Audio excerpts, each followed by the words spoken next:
খুব যে আপনার আনন্দিত চিত্তে দায়িত্ব গ্রহণ করছি এটা বলতে পারবো না, তবে আমি আমার দায়িত্বের ব্যাপারে সচেতন আছি। আমাদের যুব ক্রীড়া মন্ত্রণালয়ের দায়িত্বে যে আগে ছিলেন আসিফ মাহমুদ, উনি অত্যন্ত সফল একজন উপদেষ্টা ছিলেন।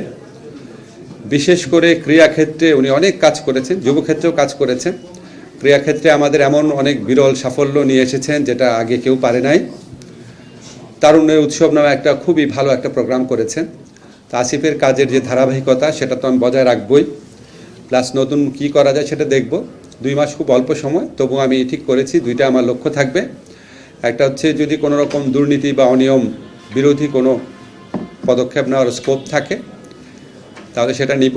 আর হচ্ছে ঢাকার বাইরে, বিশেষ করে যে আমি সবসময় ঢাকার বাইরে গেলে অন্য মন্ত্রণালয়ের দায়িত্ব নিয়ে শুনতাম ওখানে খেলাধুলা খুব করুণ অবস্থা, আমরা তো সব ঢাকা কেন্দ্রিক হয়ে গেছি। ঢাকার বাইরে যে স্টেডিয়ামগুলো আছে, তারপর আপনার বিভিন্ন আমাদের মন্ত্রণালয়ের বিভিন্ন অফিস আছে, সেগুলিকে কীভাবে অ্যাক্টিভেট করা যায় সেটা চেষ্টা করব। আপনারা দোয়া করবেন, সবাই ভালো থাকবেন, ধন্যবাদ। এখনকার বর্তমান রাজনৈতিক প্রেক্ষাপট তফসিলের পরে এটাকে আপনি কিভাবে দেখছেন স্যার? সেটা সঠিক সুষ্ঠু নির্বাচনের জন্য আপনাদের কি করবেন? এটা বললে আমার জিনিসটা থাকবে।